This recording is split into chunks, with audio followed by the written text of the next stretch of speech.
पाकिस्तान के एक एक इंच पे कुर्बानियाँ देने के लिए सुबह शाम हमारे सरहदों को महफूज बनाने के लिए कुर्बानियाँ दे रहे हैं। उन्हें मैसेज जाए कि पाकिस्तान आपको तनहा नहीं छोड़ेगा। आपके लाउड वन के शहीद होने के बाद आज हर पाकिस्तानी आपके साथ खड़ा होगा।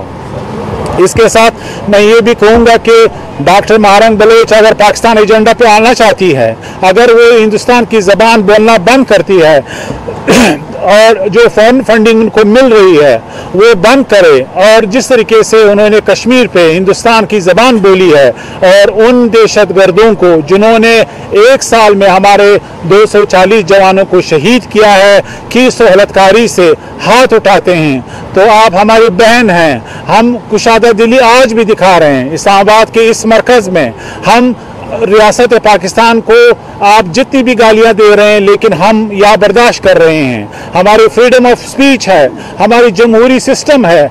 जो भी आप कहना चाह रही हैं इस मुल्क में बैठ के आप इस मुल्क के खिलाफ, वो हम दिखा रहे हैं, मीडिया दिखा रही है, लोग सुन रहे हैं। आप कोई भी मुझे इसकी मिसाल दुनिया में नहीं मिल सकती इस फराखदिली की जो रियासत पाकिस्तान आपके साथ कर रही है। मुझे आप बरतानिया में दिखाएं कि कोई भी क्वीन को गाली दे, कोई बरतानिया की रियासत को गाली दे, उनको फौरन जो है गिरफ्तार किया जाता है। मुझे अमेरिका में कोई दिखाए, जितना भी वहाँ पे जमहूरी रियासत है, जमहूरी अक़दार हैं, आप रियासत को कोई गाली दें, उनकी बेइज्जती करें, आपको फौरन गिरफ्तार किया जाएगा। लेकिन ये हमारी रियासत की फराखदिली है कि इस मरकज़ में बैठ के भी आप हमें गालियाँ दें, आप हिंदुस्तान की ज़बान बोलें। आप बलूचिस्तान में जो इस वक्त रॉ लेट एक इंसर्जेंसी है, उन लोगों को आप सपोर्ट करें, उनके झंडों को अपने जलसों में लहराएं।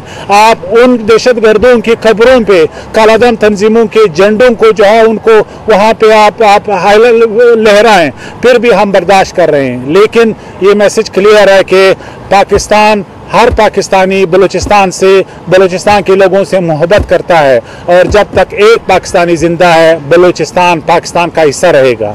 बहुत शुक्रिया सर। बताइए सर, आपने बहुत बेहतरीन प्रेस कॉन्फ्रेंस की दाद देने की ज़रूरत है आपको, लेकिन सवाल मेरा यहाँ पर ये है कि अगर इस तरह आपने इल्ज़ाम लगाया कि डॉक्टर महारंग बलोच जो है उनको फंडिंग भी होती है, वो हिंदुस्तान की ज़ुबान भी बोल रही है, तो डॉक्टर महारंग बलोच बलूचिस्तान से इस्लामाबाद जो कि शहरी इक़्तिदार है यहाँ आई कैसे? अगर तो वो उनको फॉरेन फंडिंग होती है तो वो गद्दार है, तो एक गद्दार को अभी तक बलूचिस्तान हुकूमत ने सज़ा क्यों नहीं दी? क्या ये आपकी नाकामी है या फिर आपके जो इदारे हैं उनकी नाकामी है? हमने रियासत पाकिस्तान ने हर वक्त बलूचिस्तान में, तो पाकिस्तान के दूसरे इलाकों में फराखदिली का मुजाहरा किया है। हमने ऐसे दहशतगर्दों को कौमी दायरे में शामिल किया है जिनके हाथ खून से रंगे थे। हमने गुलजार शंबे को एम्ब्रेस किया, रियासत ने उनको सीने से लगाया। हमने सरफराज बंगुलजई को एम्ब्रेस किया, उनको सीने से लगाया। ये वो लोग थे जो कैंपों में थे, जिनके साथ दहशतगर्द तंजीमों को लीड कर रहे थे, BRA को लीड कर रहे थे। हमने उनको भी बख्शा है, उनके सामने भी रियासत माँ की तरह यानी उन्होंने रवैया किया है। तो आज भी हम डॉक्टर महारंग के साथ फराखदिली का मुजाहरा कर रहे हैं। आपका जो भी एजेंडा है, अगर आप पाकिस्तान के एजेंडे पे हैं तो हम आपको वेलकम कहेंगे, हम आपके साथ मुज़ाकरात करने के लिए तैयार है, लेकिन आप भी अपना रवैया बदलें। जिन लोगों ने हमारे लोगों को शहीद किया, हमारे जवानों को शहीद किया, उनके लिए सहूलतकारी, उनका बयानिया ये नहीं हो सकता कि इस मुल्क में एक शहीद जो रियासत को बचाने के लिए अपना खून बहाता है, वो उस दहशतगर्द के मुकाबले में आप खड़ा करें जो रियासत पे हमलावर हो। शहीद एक होगा, जिसने पाकिस्तान पे हमला किया है वो दहशतगर्द है। बेशक उसकी माँ रोए, बेशक उसकी बहन आंसू बहाए, लेकिन उन शहादा के लवाकिन जो पाकिस्तान के लिए, बलूचिस्तान के लिए खून बहाते हैं, वो पाकिस्तान में उस कदर की, उस हमदर्दी की, उस सपोर्ट जो एक रियासत अपने बच्चों से करती है। लिहाजा हम ये फराखदिली आज भी दिखा रहे हैं और कल भी दिखाएंगे। साहब ये बता दें कि आपने गुलजार की बात की, सरफराज की बात की, डॉक्टर महारंग उनको भी कह रहे हैं कि जितने जो लोग रियासत मुखालिफ रहे हैं, इनके लिए तो आसानियाँ पैदा की जा रही है, उनको मुज़ाकरात की भी दावत दी जा रही है, लेकिन यही रवैया सियासी लोगों के लिए क्यों नहीं आप लोगों का? देखिए, मुझे ये सवाल का समझ नहीं आया। पाकिस्तान में जितनी सियासी आज़ादी है वो किसी के लिए नहीं है। 9 मई के वाक़ये में मुलविस लोगों को आज भी इलेक्शन में मौका मिल रहा है, तो और क्या आज़ादी हो सकती है? मैं यहाँ बात ये आम शहरी हूँ और आपसे मेरा ये सवाल है, जो बलोच रिप्रेजेंटेशन आप यहाँ दे रहे हैं, एक वहाँ और एक यहाँ, पहली बात यह है कि वहाँ वाले का ख्याल है कि कश्मीर और बलूचिस्तान का इशू एक है। कश्मीर में गुज़श्ता 75 साल से, बल्कि उससे पहले से डोगरा राज के खिलाफ से एक जदोजहद चल रही थी और वो एक ओपनली रिकग्नाइज फ्रीडम मूवमेंट है। आप बलूचिस्तान के इशू को कैसे कश्मीर के साथ रिजेंबल कर सकते हैं, इसकी क्या जस्टिफिकेशन है आपके पास?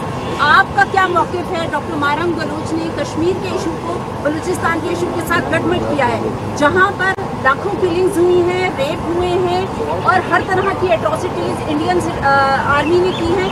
कैसे पाकिस्तान के बलूचिस्तान और कश्मीर को आप एक समझते हैं?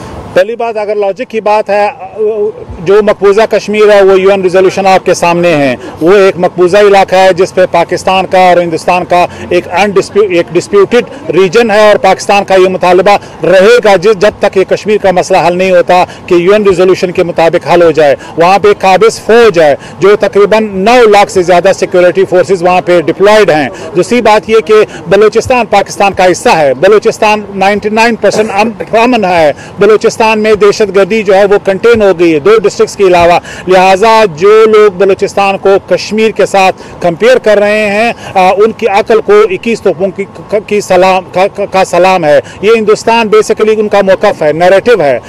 अगर पाकिस्तान में बैठ के कोई दानश्वर, कोई सियासी, जो भी अपने आप को कहते हैं, जिस कलर में, ये मैं समझता हूँ कि हिंदुस्तान के मौक़िफ़ की सहूलतकारी है हमारी ज़मीन पर बैठ के। जाने तक नहीं साहब, आप बलूचिस्तान में बैठ के फायर फाइटिंग करते रहे हैं और आपने कल मलाला को, जो पाकिस्तान की बेटी है, आपने उसकी भी मिसाल दी और मारंग से जस्टिफाई करने की कोशिश की, और मारंग और मलाला दोनों पाकिस्तान के कॉन्स्टिट्यूशन में रहती हुई जद्दोजहद कर रहे हैं। आप इल्ज़ाम लगा रियासत का काम, इस सारी सूरत हाल में जो यहाँ पे पुरानी जद्दोजहद करते रहे हैं, इस सारी सिचुएशन की बेनिफिशरी कहीं न कहीं आपको नहीं लगता है कि आप और अनवर काकड़ या दूसरे लोग हो सकते हैं इसी के साथ ये इन शहीदों पर और जो मिसिंग पर्सन है उन दोनों के दरमियान बेनिफिशरी हैं? इसी के साथ एक ज़िमनी सवाल ये है कि आपने फ़राग दिली की बात की, आज तक कोई स्ट्रॉन्ग आपकी तरफ से दलील नहीं दी गई कि जो यूनिवर्सिटीज़ के अंदर से स्टूडेंट्स उठा लिए गए, आखिर वो क्यों उठा लिए गया? क्या वो तमाम के तमाम दहशतगर्द थे जो कि लाहौर से उठा लिया गया, इस्लामाबाद की यूनिवर्सिटीज़ के अंदर से उठा लिया गया? एक मिसिंग पर्सनस का एक असल इशू तो है ना, क्या आप उस असल इशू को भी आप कहते हैं कि वो है ही नहीं, बिल्कुल ख़त्म हो गया वो मिसिंग पर्सन? क्या ये पाकिस्तान के आइन के अंदर की बात है? जब आप एक दहशतगर्द जिन्होंने तुरबत में पाकिस्तान पे 21 यानी 11 हमलों में उनको कन्फिस किया है, उनके कब्र को एक कालाधन तंजीम के झंडे में उसकी लाश को दफनाया, उनके कब्र पे हाईलाइट हुआ है, आप उनको एक मजलूम और मासूम करार दे रही हैं और उन लोगों को आज तक आप उनकी मजम्मत करने के लिए तैयार नहीं है। जहाँ पे पंजाबी हमारे भाई पाकिस्तानी तुरबत में 2 दफ़ा शहीद हुए हैं, हमारे जो जवान वहाँ पे शहीद हो रहे हैं, 70 से लेके 75 वाक़यात हुए हैं दहशतगर्दी के पिछले 1 साल में, जिसमें तकरीबन 240 लोग शहीद हो गए। 200 आम लोग हैं, आम बलोच हैं, आम जो है वो पाकिस्तानी शहरी हैं, वो शहीद हुए हैं। क्या ये आइन की बात है? आप बेशक उनके साथ हमदर्दी रखते हैं, हो सकता है वो आपका बाप है, वो आपका भाई है और मारंग बलोच का रिकॉर्ड है, उनका बाप भी एक प्रूवन दहशतगर्द था, लिहाजा आपकी हमदर्दी हो सकती है, लेकिन रियासत पाकिस्तान उन दहशतगर्दों को कभी भी माफ़ नहीं करेंगी जिन्होंने हमारे जवानों को शहीद किया। दूसरी बात ये मिसिंग पर्सन, अच्छा सिर्फ एक बात ये कहूँ कि अब मैंने इसलिए कहा कि उनके फॉरेन एम्बेसीज के साथ ताल्लुकात हैं, इनके बाहर से जो है वो हैंडल कर रहे हैं कि सोशल मीडिया, इनका नैरेटिव जो है वो बाहर से, इनके कॉन्टैक्ट से जनीवा में, लंदन में जो वहाँ पे कालाधन तंजीमों के सरबराह बैठे हुए हैं। लिहाजा मुझे इसलिए लग रहा है कि ये पाकिस्तान से जाके वहाँ पे मलाला मॉडल के तौर पे पनाह लेंगे, वहाँ पे फिर लॉबिंग करेंगे, फिर वो किसी दिन कोई अवार्ड उनको मिलेगा और ये कहेंगे कि वाह वाह वाह ये ह्यूमन राइट्स जो है वो हीरो है। लिहाजा ये प्रो एंड ट्रिक है जो हम पनाह लेने के लिए इस्तेमाल करते हैं। रियासत पाकिस्तान पे हमला करके ये एक टिकट है आपको पनाह लेने के लिए। अगर आपको भी पनाह चाहिए तो आप पाकिस्तान को 10 गालियां दो, मैं आपको यकीन दिलाता हूँ आप कल कनाडा में या लंदन में पहुंच जाएंगे। बताइएगा, आपने बात की खवातीन का ताल्लुक के बलूचिस्तान से, अगर आप उस कैंप में जाना पसंद करेंगे या फिर अगर कोई मौका मिलता है तो वो सालिस का किरदार अदा करना पसंद करेंगे? मैं अभी इस कैंप में जाने के लिए तैयार हूं, लेकिन पाकिस्तान के एजेंडे के नीचे ये अपना रवैया सिर्फ ये चेंज करें कि नहीं, ये फंडिंग नहीं लेंगे, नहीं ये कश्मीर पे हिंदुस्तान का मौक़िफ़ हमारे सामने नहीं रखेंगे। वे उन लोगों को कंडेम करेंगे जिन्होंने हमारे जवानों को शहीद किया, जिन्होंने हमारे आम लोगों को शहीद किया, जिनकी फैमिलीज आपके सामने हैं, और एक ऐसे कन्फ्लिक्ट जो अभी तक हमारे लोगों को रोजाना की बुनियाद पे मार रहे हैं, उसको सहूलतकारी और उसको शोल्डर दे रहे हैं। लिहाजा ये नहीं हो सकता कि इनके भी लोग जो दहशतगर्द है वो शहीद है और ये भी शहीद है जो रियासत को बचाने के लिए निकले हैं। ये आपको हमें समझना जाना चाहिए। ये बता दें करना है कि कौन सही है कौन गलत है। सर ये बता दें कि आप भी बलूचिस्तान गवर्नमेंट से यहाँ पे आए हैं इज़हार यकजहती के लिए, ये भी आपके लोग हैं, 5 दिन हो गए यहाँ पे बैठे हुए हैं, जुडिशल कमीशन का मुतालबा कर रहे हैं। क्या आप वाकई हुकूमत के साथ आपकी कोई बात हुई है कि ये लोग यहाँ पे बैठे हैं, इनके जो मुतालबात है इसको मंजूर किया जाए? जी, इनके मुतालबात मंजूर हो गए हैं। आज जिस तरह मैंने इशारा किया कि FIR दर्ज होंगे, हम एक कमीशन बनाएंगे जो इन्वेस्टिगेट करेगा इनकी शिकायतें, हम इनकी कुर्बानियों को फॉर्मली रिकग्नाइज करेंगे और उन लोगों को चुन चुन के हम अपने बुलों से निकालेंगे जिन्होंने हमारे जवानों को शहीद किया है और उनको मिलिट्री कोर्ट्स के सामने लाएंगे। जी बिल्कुल, कमीशन होगा।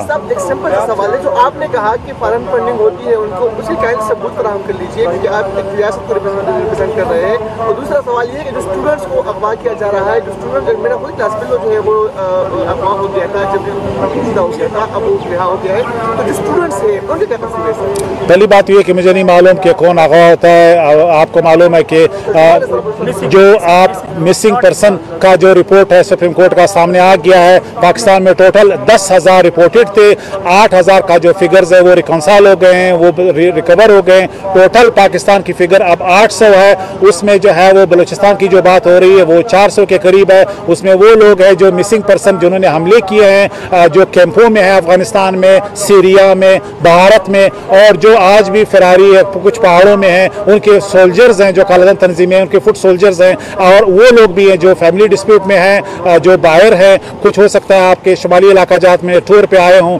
लिहाजा इसको प्रोपेगेंडे के टूल पे तौर पे आप इस्तेमाल कर सकते हैं, हम इस्तेमाल कर सकते हैं, सियासी पार्टियां इस्तेमाल करती हैं। हर इलेक्शन में ये इशू उठाया जाता है क्योंकि ये वोट गेनर है। सियासी पार्टियां वहाँ पे इस बात पे डिबेट नहीं करती कि उन्होंने क्या काम किया, वो कहते हैं मिसिंग पर्सन का जो है इशू है। लिहाजा रियासत को आप जो है जितना भी तनकीद करें, हिंदुस्तान के साथ मुकाबला तकरीबन 3.5 लाख लोग मिसिंग है वहाँ पे। बरतानिया से मुकाबला करें 1,75,000 वहाँ पे मिसिंग है। अमेरिका से मुकाबला करें पाकिस्तान का तकरीबन 5 लाख लोग मिसिंग है। और पाकिस्तान में कितने हैं? 800, और वो भी फैमिली डिस्प्यूट, रैंसम, अगवा बराए तावान, इस तरह के एलिगेशंस में। भारत से चलाया जा रहा है। भारत पाकिस्तान में